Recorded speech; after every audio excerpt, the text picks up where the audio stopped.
In question 7 we have a narrow beam of monochromatic light of wavelength 590 nanometers directed normally at a diffraction grating with a spacing of 1.67 times 10 to the minus 6 meters. In A part 1 we have to calculate the angle of diffraction of the second order diffracted beam. Well, this is the diffraction grating equation, this is the spacing of the diffraction grating, and this is the order, in our case 2, and the wavelength. So the sine of the angle of diffraction is given by this.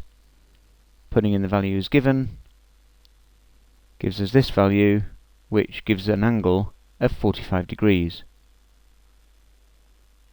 In part 2 we need to show no beams higher in order than the second order can be observed at this wavelength.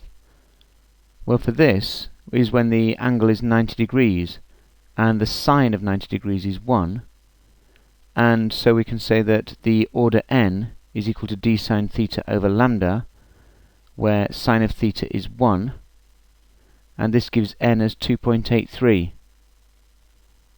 So the third order is not possible.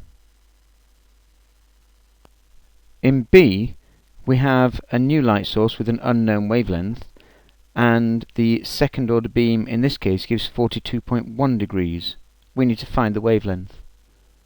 So we can use the equation rearranged to give wavelength, and in this case it's the sine of 42.1 degrees, again the second order.